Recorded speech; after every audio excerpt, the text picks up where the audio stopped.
লন্ডনের দ্য ক্লিনিকে চিকিৎসাধীন বিএনপি চেয়ারপারসন বেগম খালেদা জিয়ার শারীরিক অবস্থা স্থিতিশীল রয়েছে। বেগম জিয়ার ব্যক্তিগত চিকিৎসক AZM জাহিদ হোসেন জানিয়েছেন, সাবেক প্রধানমন্ত্রী আগের তুলনায় ভালো আছেন। হাসপাতালের লবিতে হাঁটাহাঁটি করেছেন, দেশবাসীর খোঁজ খবর নেয়ার পাশাপাশি সবার দোয়া চেয়েছেন তিনি। আগামী শুক্রবার খালেদা জিয়ার শারীরিক অবস্থার বিষয়ে বিস্তারিত জানাবেন চিকিৎসকরা।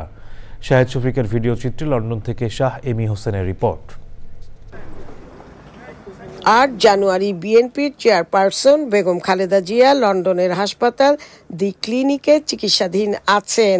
পঞ্চম দিনেও তার শারীরিক অবস্থা স্থিতিশীল রয়েছে। খালেদা জিয়ার ব্যক্তিগত চিকিৎসক ডক্টর AZM জাহিদ হোসেন মিডিয়াকে জানান, পরিবারের সদস্যদের সাথে বেশ হাসিখুশিভাবে আলাপ করেছেন বেগম খালেদা জিয়া।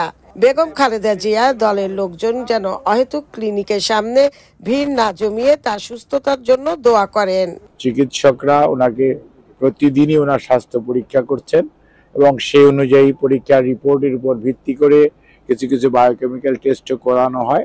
তার উপর ভিত্তি করে পরবর্তীতে ওনারা কিছু চিকিৎসার মধ্যেও বাংলাদেশের চিকিৎসা যা চলতেছিল তার সাথে সাথে পরিবর্তনও কিছু এনেছেন, চেয়েছে যাতে উনি দ্রুত সুস্থ হয়ে উঠতে পারেন।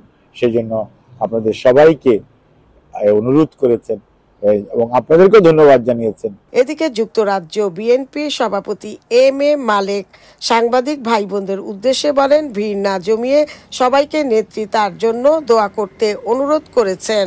আগামী শুক্রবারের ভিতরে আপনারা ফাইনাল, যেটা আমাদের ডাক্তার বলেছেন, আপনারা ফাইনাল রিপোর্ট পাবেন। আমরা দোয়া কামনা করছি আপনাদের মাধ্যমে সারা বিশ্বের বাংলা ভাষাভাষী মানুষের কাছে এবং টোটাল মুসলিম উম্মার কাছেও আমরা দোয়া চাচ্ছি যে বেগম খালেদার জন্য আপনারা দোয়া করবেন। আজ পঞ্চমবারের মতো বেগম খালেদা জিয়ার এই ক্লিনিকে পরীক্ষা নিরীক্ষা চলছে। তার ব্যক্তিগত চিকিৎসক ডক্টর জাহিদ হোসেন আজকে প্রেস মিডিয়াকে জানান যে তার পরীক্ষা নিরীক্ষা চলছে এবং বোর্ড বসেছে এই হাসপাতালে। তবে খুশির কথা হচ্ছে, বেগম খালেদা জিয়া দেশবাসীর কাছে দোয়া চেয়েছেন এবং তিনি এই হাসপাতালের লবিতে হাঁটাহাঁটি করছেন।